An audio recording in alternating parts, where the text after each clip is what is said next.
Magandang buhay! This is your Bicolanong mommy, Mommy Kring Kring. Hala, uy, bakit parang pabebeng atake natin doon?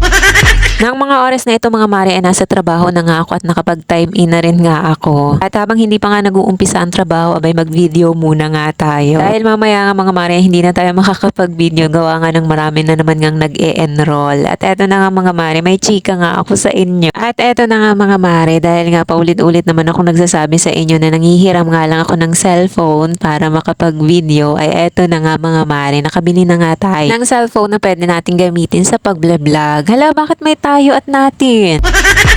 At eto na nga mga mare, kung sa phone storage nga mga mare, wala naman talaga ako masasabi dahil nga malaki na rin nga ang phone storage nito mga mare. Yun nga lang mga mare, napanood ko nga yung phone review dito mga mare at hindi nga daw siya recommendable, ganyan. Kasi Android 14 lang daw nga ito mga mare, unlike dun sa iba nga na Android 15 na. Tapos, yung camera niya nga mga mare ay hindi daw ganun kalinaw. Nung binili ko naman ito mga mare, para sa akin ay malinaw pa rin naman. Yung nga lang mga mare, hindi pala talaga magandang manood ng review lalo na kapag ka nakabili ka na.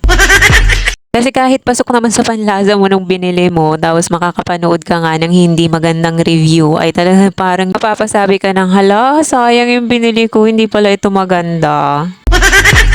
Kaya mga mare, anong tingin nyo? Okay naman po ba yung camera? Ito nga mga mare yung ginagamit ko na ngayon kapag ka nagvi-video ako mula kahapon. At ito nga mga mare ang nakakatuwa sa cellphone na ito. Pwedeng-pwede nga ito sa mga anak nyong mainitin ang ulo na mahilig ipukpok ang cellphone kung saan-saan.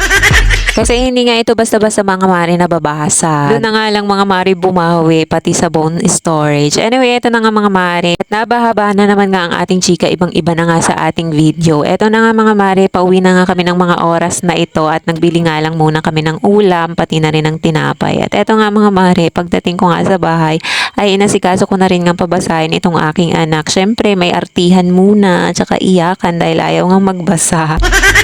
Medyo nahihirapan nga ako dito mga mare sa aking anak na pabasahin, lalo na kapag wala nga siya sa mood. Yung hinihintay pa nga talaga akong ma-high blood niyan mga mare bago sumunod.